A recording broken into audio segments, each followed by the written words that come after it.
கொத்து பரோட்டா செய்வது எப்படி செஞ்சு காட்ட போகிறேன். என் பையன் சூப்பராக செய்வேன். ஆனால் இந்த வெரைட்டி ஐட்டம் ஃபுல்லாக அவன் சூப்பராக செய்வேன்.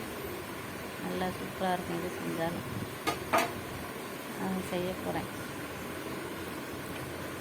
இது பெரிய வெங்காயத்தை கட் பண்ணி பொடியாக கட் பண்ணி வச்சுருக்கேன்.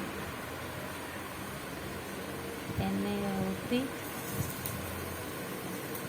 அடுப்பத்தை வச்சு சட்டியை வச்சு சட்டி காஞ்சதும் எண்ணெயை ஊற்றி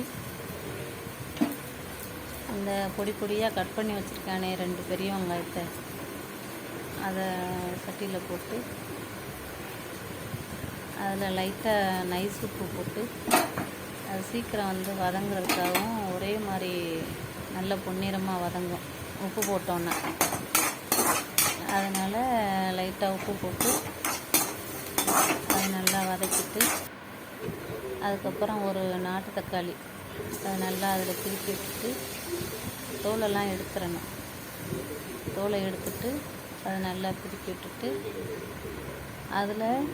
அதுலேயும் லைட்டாக கொஞ்சோண்டு உப்பு, நைஸ் உப்பு, அப்புறம் கரம் மசாலா, பெப்பர் தூள் எல்லாமே கொஞ்சம் டேஸ்ட்டுக்காக கொஞ்சம் எல்லாம் போட்டு நல்லா கிளறி விடணும்.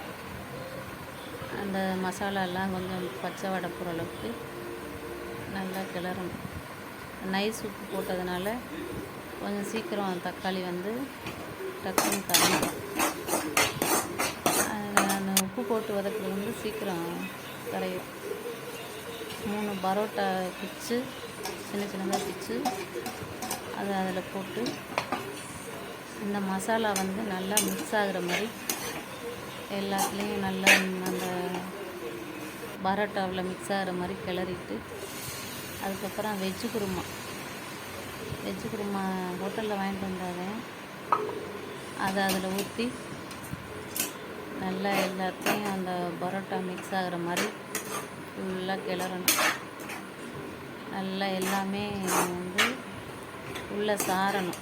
அந்த குருமா, அந்த மசாலா, வெங்காயம், பரோட்டா எல்லாமே நல்லா மிக்ஸ் ஆகிற மாதிரி கிளறிட்டு அந்த பொடியாக கட் பண்ணி வச்சு ஒரு வெங்காயம் கட் பண்ணி அதில் ஒரு முட்டையை ஊற்றி லைட்டாக உப்பு போட்டு அதை தனியாக கிண்டி வச்சு அதை அதில் லைட்டாக போட்டு கிளறி கொஞ்சோண்டு பவுலுக்கு மாற்றி அதில் லைட்டாக சால்லாம் ஒரு ஸ்பூன் போட்டு எடுத்து சாப்பிட்டு பார்த்தீங்கன்னா அவ்வளோ டேஸ்ட்டாக இருக்கும்.